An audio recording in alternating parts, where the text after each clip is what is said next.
Estamos começando aqui mais um vídeo do canal e hoje nós vamos tentar fazer aqui, né, o retrato de um bolsominion, né, como está aqui no título. E eu dividi esse vídeo em 3 partes, como eu faço aqui de praxe, né. Vamos começar fazendo uma ponderação aqui que é retirada da música, para a gente começar a falar dessa ideia de retrato, né. Depois a gente vai aos livros, puxa os livros aqui para fazer também uma reflexão rápida com a ajuda dos livros. E depois a gente chega nas características que eu considero aqui as mais importantes no comportamento dos bolsominions, que são as mais evidentes, né? E as mais repetitivas ali, sistemáticas, e a gente tenta refletir isso aí, né? O objetivo é entender, né, como que, por exemplo, pessoas que eu tenho amigos, né, que são generosos, pessoas bacanas, do bem, e continuam apoiando esse sujeito, né? Então é uma coisa estranha isso, mas isso faz parte da complexidade humana e ao mesmo tempo é interessante a gente entender isso para poder melhor dialogar com essa questão, né? E também para poder ponderar, às vezes, alguns excessos da própria esquerda, né? Que tem algumas pessoas de esquerda que acham que todo bolsonarista é um fascista, etc. e tal, né? E isso é uma questão que a gente tem que pensar. Na verdade, eu já escrevi sobre isso, né, no Facebook. Para mim, Bolsonaro não é nem fascista, porque, né, o fascismo foi uma política de Estado, então ela tinha até um âmbito nacionalista, um âmbito de projeto de país, ainda que fosse abominável sobre outros aspectos. Mas o Bolsonaro não tem nada de fascista, né? Ele é um conservador preconceituoso, né, e sem projeto. Mas enfim, vamos chegar lá, tá? Antes, 2 recadinhos rápidos aqui. O primeiro, eu já fiz a propaganda aqui da caneca do canal e do adesivo, tá aqui, ó, mostrando para vocês, tá? Que eu já mostrei no outro vídeo. Nossa caneca aqui bacana, né? Que você pode comprar para ajudar a gente. A caneca está saindo por R$35. E o adesivo do canal, tá? Que tá aqui, ó. Tá aqui o adesivo para vocês, tá? Tá saindo por R$5, tá bom? E você consegue comprar por Pix e você faz o Pix, manda pra gente pelo Zap. Eu vou deixar aqui os dados aqui na descrição do vídeo. E aí você ajuda a gente aqui, você adquire nossos produtos aqui, você ajuda a gente a continuar o trabalho aqui do canal, tá bom? E o segundo recadinho rápido é a touca, né? Que eu estou usando a touca aqui com o verso do amor, né? Que é em homenagem ainda ao Dia dos Namorados de ontem, que eu usei no videozinho rápido de ontem também. E também para contrapor o Bolsonaro e o bolsonarismo, que é essa prática aí que em alguma medida, especialmente na fala dele, Bolsonaro, tem muito a ver com violência, defesa da tortura, e que de certa forma não aparece em todo mundo, né? Não é todo bolsonarista que pensa desse jeito, né? A gente vai entender isso aqui, né? Vai entender um pouco disso no vídeo de hoje, tá? Então a gente vai começar falando hoje sobre um exemplo que eu tirei da música, tá? Para a gente poder entender um pouco dessa ideia do que é um retrato, né? Eu peguei um exemplo de 2 músicas do Gabriel Pensador, que são justamente o Retrato de um Playboy 1, que ele compõe em 1993, e o Retrato de um Playboy 2, que ele compõe em 2003, 10 anos depois, né? E é interessante perceber porque, né, quando ele faz o primeiro Retrato de um Playboy, em 93, eu tinha 18 anos e estava no auge ali do surf, estava surfando, né, direto e tal. Era uma prática que eu sempre... Na verdade, eu surfei mais de 20 anos, né? E eu surfava desde os 16 anos, quer dizer, tinha 2 anos ali que eu estava pegando onda, e ao mesmo tempo com 18 anos, né, começando a refletir o mundo ali e tal, saindo da adolescência ali, né, nessa época que a gente está o tempo todo refletindo as coisas e tentando se conhecer melhor, tentando testar ali a vida em sociedade e tudo mais. Eu olhei para essa música, eu estranhei, eu falei, né, bom, tem até algumas coisas aqui que procedem e tal, mas tem outras que eu acho que eu discordo aqui, porque... Ele fala, quer dizer, vamos ver aqui, né, algumas características da música, né? Ele estava traçando o retrato de um playboy e ele fala de vários aspectos, né? O surf, a praia, o comportamento de gueto, né? Essa coisa de se enquadrar no sistema, que tem a ver com uma certa passividade intelectual, e a coisa da parafina e tal, e a ausência de patriotismo, né? Que ele fala também num trecho da música, né? O Brasil... que não somos patriotas nem nacionalistas, né? Gosto das cores dos estates com as estrelas e as listas, né? E o que eu sinto pelo país é o que eu sinto pelo povo e tudo mais. E aí ele traça ali um perfil de alguém que não está nem aí para o seu próprio país e tudo mais, né? E também tem a questão da luta, que aparece como um elemento secundário, né? Luta, jiu-jitsu, mas é só por diversão e tudo mais.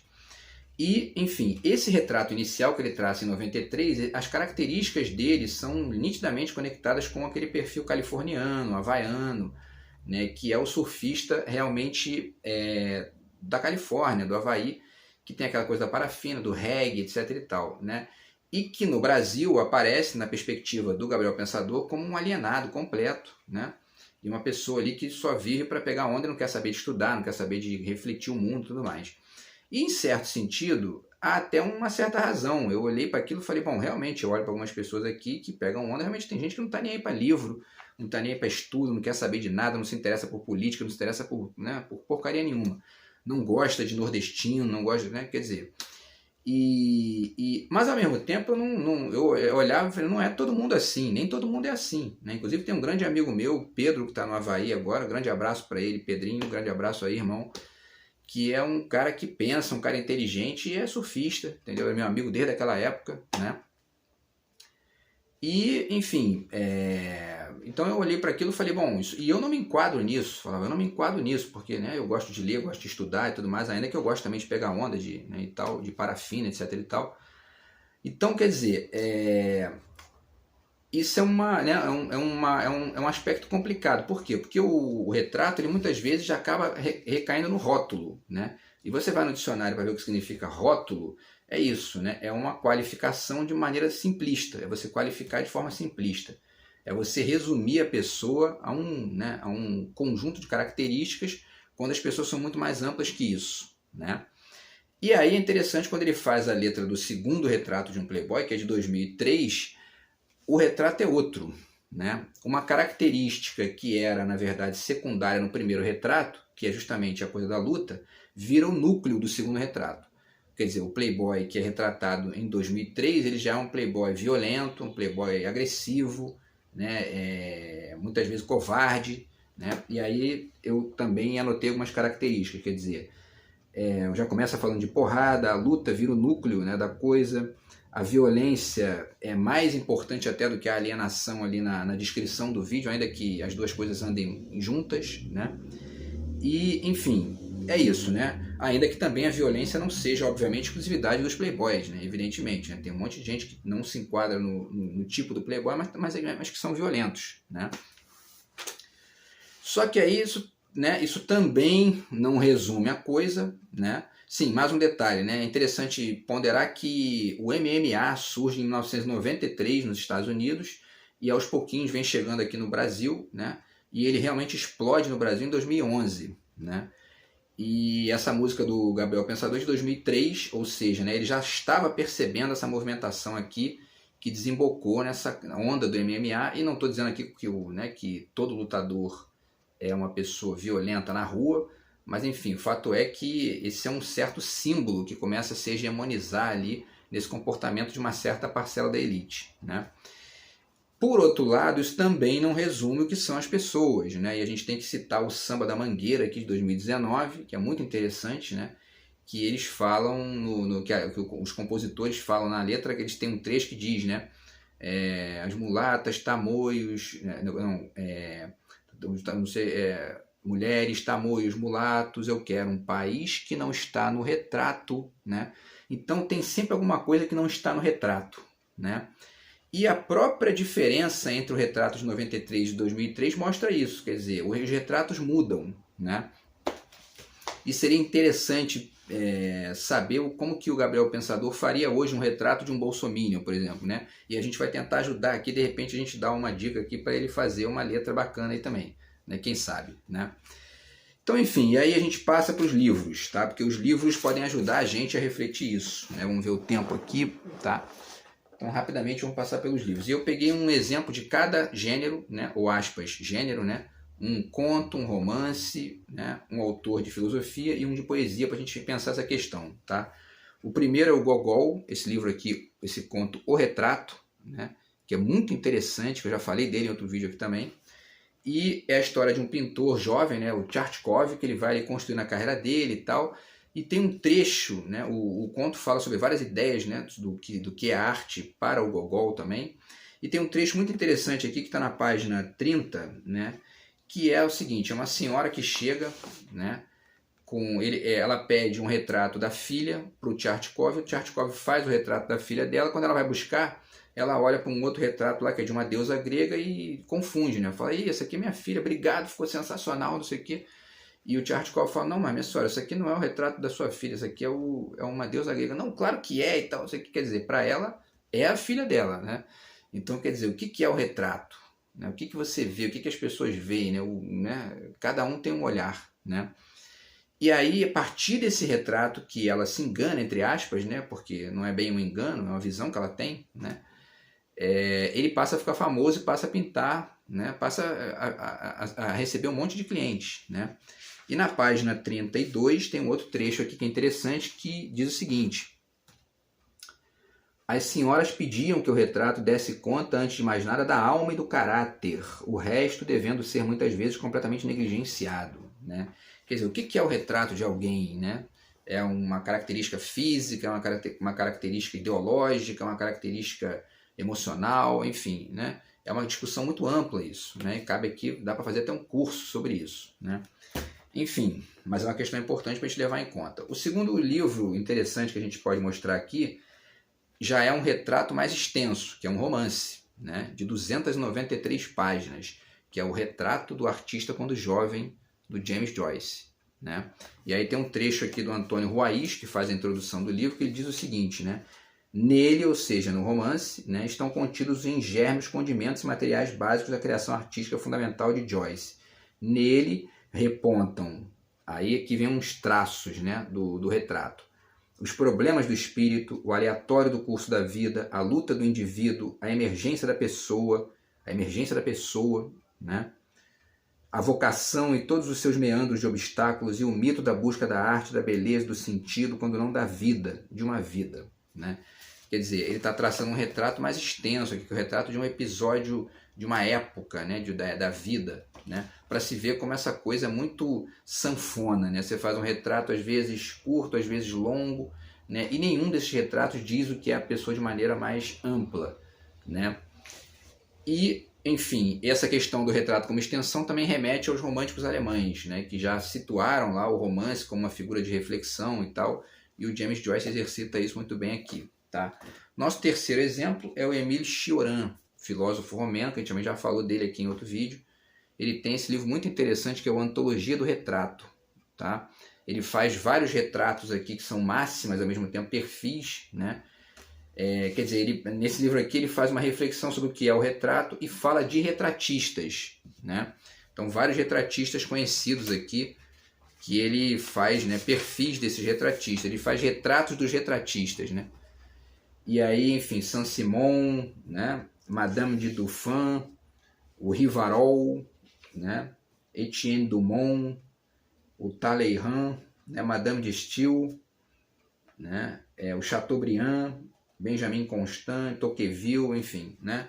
E ele fala também aqui, né, desse caráter de indeterminação do retrato, né? Ele chega a dizer aqui que, na verdade, o Saint-Simon, por exemplo, é o melhor retratista para ele, né? Porque ele pesca ali da pessoa, né, algumas características mais amplas e não se perde num esquematismo, né? E aí ele fecha aqui dizendo, né, que porque o indivíduo tal qual ele é complexo, contraditório, desconcertante, irredutível a uma fórmula, né? Então qualquer retrato que se pretenda uma definição do indivíduo, ele é pobre, né? E ele fracassa, né? Essa é a grande realidade. Então esse livro aqui do Cioran é muito interessante, Antologia do Retrato. E o Cioran fez um livro também que é um livro de retratos dele próprio, Cioran, sobre outros autores, né? E não sobre os retratistas, né?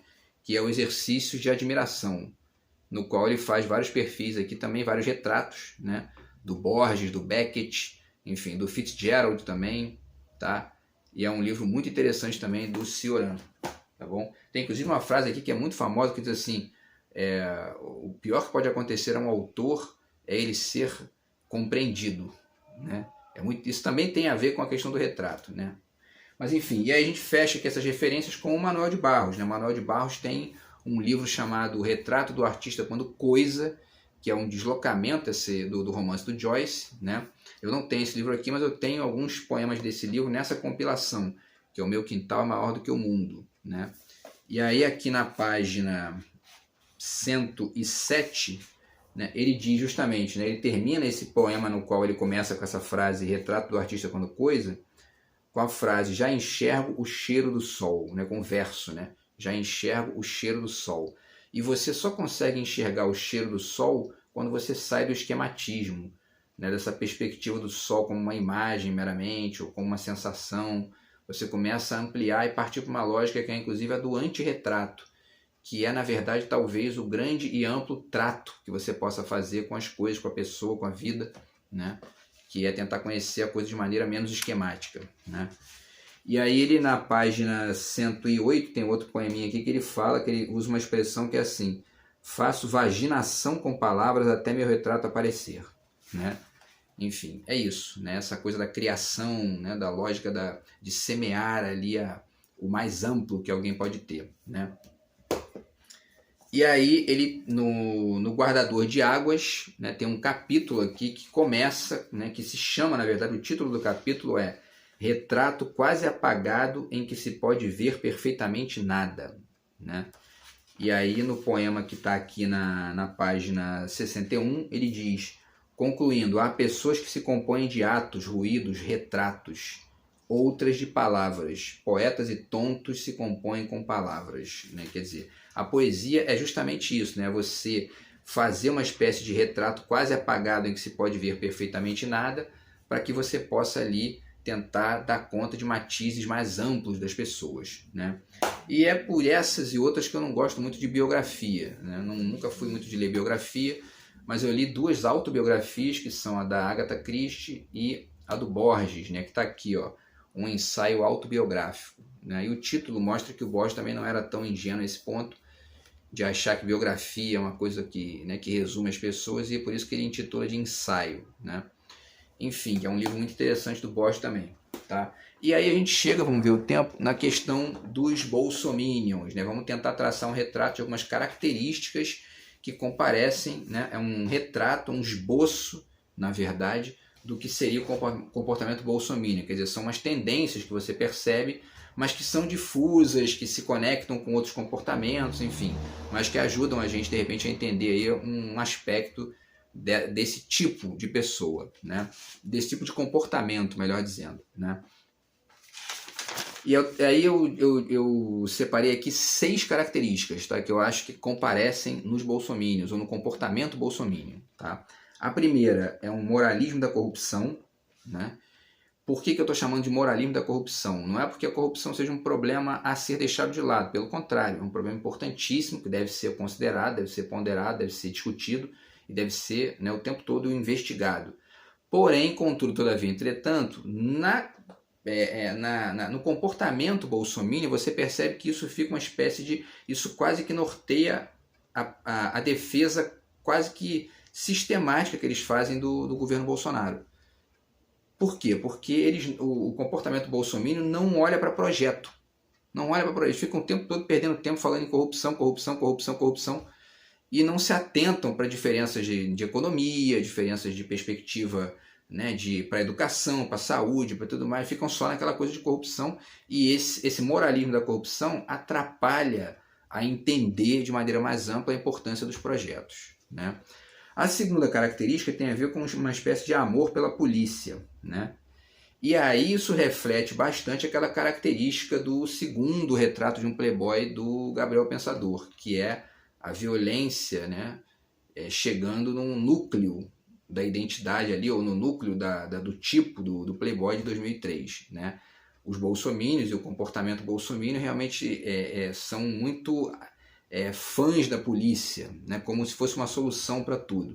Isso também traz problemas, não que a polícia não seja importante, tem a sua importância, tem a sua relevância. Se discute muito aí a questão da inteligência da polícia, né, se tem que acabar a polícia militar e ficar só a civil com um perfil de inteligência e tudo mais, que esse negócio de polícia militar é uma coisa que ainda resiste à ideia da época da ditadura, né? Mas o fato é que essa característica dos bolsominions me parece que tem muito a ver com a questão da propriedade privada, né? Quer dizer, como eles não se preocupam muito com o projeto, eles ficam perdendo tempo, quer dizer, eles ficam preocupados com a questão da propriedade privada. Então a polícia, para eles, é muito interessante, por quê? Porque defende dos bandidos, que seriam quem? Né? Na verdade, os pobres, né? Os negros, enfim, né? Porque essa coisa de bandido bom e bandido morto é muito bacana quando não é um playboy, quando não é um branco da Zona Sul, né, e tal. Quando acontece de a polícia matar um branco, né? Imagina se a polícia sai atirando num condomínio da Barra da Tijuca, né? Que é cheio de bandido também, como, né, como foi mostrado aí nessa questão da Marielle e tal, né? Como eles fazem na favela, né? Mata 2, 3 ali, um é juiz, o outro é médico, né? E aí, primeira capa de jornal e tal, primeira página de jornal, desculpe.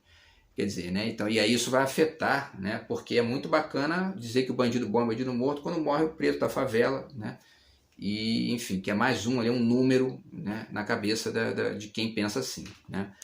E, enfim, isso também tem a ver com uma visão de curto prazo, porque para resolver o problema da segurança não adianta ficar só investindo em polícia, porque você mata o traficante no morro, no dia seguinte tem outro. Essa coisa não resolve, isso é só. E aí que entra a questão do projeto, porque como eles não têm muita perspectiva de projeto, eles ficam com uma posição muito imediatista em relação a coisa. O importante é matar o bandido, não interessa, entendeu? E aí não vai aparecer mais. Claro que vai, né? Ou seja, não resolve, né? Projeto de segurança realmente inteligente tem que estar pautado por uma política de economia, de educação, de saúde, né? Para minimizar essas desigualdades econômicas que a gente tem na sociedade, né? A terceira característica é a questão das fake news, né? Os bolsominions adoram, né, divulgar fake news, divulgar mentiras feitas, né, numa moldurinha ali de WhatsApp, né, com uma imagem colada com uma frase, não pesquisam, não gostam de pesquisar, né, salvo exceções, né? E aí, quer dizer, isso tem a ver muito justamente com uma ausência de extensão, né? Quer dizer, esse comportamento ele é típico de quem não tem uma lógica de extensão em relação às coisas, né? Isso também está conectado com uma certa ditadura do fragmento que a gente vive hoje em dia, quer dizer, tudo é muito rápido, tudo é muito, né, frenético, você não tem tempo, você não quer parar para poder, você é meio que empurrado a uma lógica de não parar para poder refletir a questão de maneira mais extensa. E aí você fica compartilhando um troço sem pesquisar, né? Teve uma que eu botei que foi assim, uma das mais bizarras que, né, alguém criou um negócio ali dizendo que criou uma imagem do Einstein dizendo que inteligente era não ser petista, né, ou não ser comunista, aliás, né, não lembro agora, mas enfim, o fato é que o Einstein era socialista, né? Entendeu? Como ele é um símbolo de inteligência, né, o bolsominion ingênuo pegou a imagem do Einstein, conectou ali, né, com a ideia de inteligência, falou: a inteligência é não ser comunista, mas mal sabia ele que o Einstein era socialista, né? Então, quer dizer, é patético, é um negócio assim, patético, é risível, né? E isso é o tipo da coisa que acontece direto, o tempo todo, né? Essas fake news são hilárias quando não são, né, enfim, de vomitar, né? Tem umas que são nojentas, que eles inventam mentiras sobre as pessoas, né? Então, repito, não estou dizendo que são todos, né? Mas tem pessoas que produzem essas coisas e alguns ingênuos reproduzem, né? Então, enfim, é importante pesquisar, né? É interessante estudar, isso é muito importante porque evita esse tipo de coisa, né? A quarta característica tem a ver com o moralismo do trabalho, né? Ah, agora vão ter que trabalhar, porque não sei o quê, porque a esquerda não quer trabalhar, etc e tal. Tem uma ingenuidade também isso, né? Para não dizer outra coisa, né? Porque, na verdade, a esquerda é justamente a defesa do trabalhador, a defesa de condições melhores de trabalho, enfim. E tudo isso é muito plantado por uma certa, né, uma mitologia que foi criada aí e que, enfim, porque o Estado é cabide de empregos, isso também é uma ingenuidade, né, porque o Estado funciona muito bem em vários setores, é importantíssimo em vários setores e ele funciona também em vários países de maneira muito mais ampla do que a iniciativa privada, né. A Vale do Rio Doce foi privatizada pelo Fernando Henrique e destruíram 2 cidades, privatizados. Por quê? Porque não gostam de trabalhar, né? Não gostam de botar um alarme ali, um mínimo alarme para poder, porque só querem dinheiro o tempo todo, né? Então, quer dizer, isso não se sustenta, né? Tem gente boa no serviço público, tem gente ruim. Tem gente boa na iniciativa privada, tem gente ruim, né? Mas é uma característica dos bolsominions, né? Vamos ver o tempo aqui. Então, vamos tentar correr para a gente fechar, né? Essa coisa do moralismo do trabalho, né? E aí a quinta e penúltima característica é o neopentecostalismo, ou seja, né, um moralismo cristão, Deus acima de todos, etc. e tal, que também, né, é discutível. Misturar política com religião é problemático, né, dá sempre cagada, né? E ao mesmo tempo o Bolsonaro... agora tem gente que diz que não, o Bolsonaro não é cristão, é uma questão também, né, que a esquerda, tem umas pessoas da esquerda que dizem isso, o Bolsonaro não é cristão porque Jesus Cristo era amor e tudo mais, mas o cristianismo não era Jesus. Jesus Cristo não inventou cristianismo nenhum, né? Quem inventou o cristianismo foi o São Paulo lá e foi, né, a instituição cristão, cristianismo, ser cristão, né, não é a figura de Jesus lá, né? Quer dizer, o cristianismo foi uma matança gigantesca na Idade Média, então a gente já fez também vídeo sobre isso aqui, né? Então será que o Bolsonaro não é cristão mesmo? Ou será que, né, existe um certo moralismo de achar que cristianismo é algo bom e ponto, né? Também é uma questão problemática. Mas o fato é que esse moralismo cristão comparece também no comportamento bolsominion, né? E inclusive na ótica do preconceito, né? Na seara do preconceito, porque existe ali, né, eles rechaçam a questão das religiões afro e tudo mais. Quer dizer, alguns, né, nem todos, mas alguns fazem isso. E aí tem a última característica, que é a questão do patriotismo, que eu acho a mais interessante, assim, né? Vamos ver aqui o tempo. Que é o patriotismo dos bolsomínios, né? Então aquela coisa de nossa bandeira jamais será vermelha, eles usam camisa da CBF, né? E como se a CBF fosse um símbolo. Na verdade, a camisa da CBF, eu já fiz um vídeo também sobre isso aqui, é um símbolo meio que engraçado, porque ele denuncia a farsa do patriotismo dos bolsonaristas. Porque a seleção brasileira não tem mais nada de nacional, né? A maioria joga lá fora, ganha em dólar, não estão nem aí pro país, né? Enfim. Então, quer dizer, é um símbolo interessante, porque é uma camisa que tem, né, as cores do Brasil, mas não tem, né? São pessoas que moram fora daqui, entendeu? Então, de certa forma mostram, na verdade, aquilo que eu chamo de patriotismo do Paraguai, né? Entendeu? O patriotismo dos bolsominions é um patriotismo do Paraguai. Por quê? Quando você olha para o Bolsonaro não tem nada de patriota. Nada. Ele está entregando a Petrobras, quer vender a Eletrobras, quer vender o poço de petróleo, depois de tanto falar dos chineses, aí vendeu o poço de petróleo para os chineses. Quer dizer, é um farsante, né? É um patriota do Paraguai. E aí eu lembro do Michel Melamed, que é um grande artista brasileiro aqui nosso, que ele numa entrevista para o UNB, se não me engano, há alguns anos, ele disse, né, que ele acreditava num patriotismo platônico, né? E essa expressão é muito interessante, porque o patriotismo platônico é um pouco isso, né, de você amar o seu local, mas sem ignorar que hoje é inevitável você absorver influências de fora e dialogar com influências de fora, né?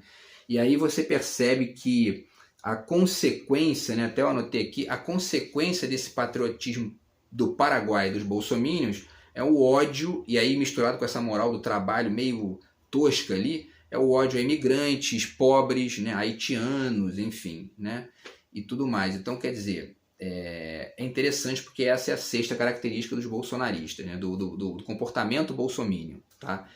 Então é isso, eu acho que assim, para finalizar, né, eu acho que existem 3 tipos então de bolsonarismos, né, que é o bolsonarismo ingênuo, tá?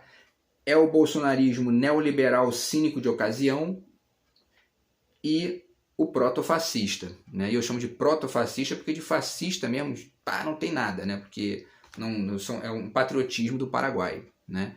Então essas características são interessantes, elas não resumem ninguém, né? Elas comparecem de maneira difusa em muita gente, mas elas são interessantes e importantes para a gente entender esse fenômeno, que é o bolsonarismo, e para a gente tentar estabelecer contrapontos a isso no debate político e na reflexão social. Beleza, meus amigos? Então é isso, espero que vocês tenham gostado.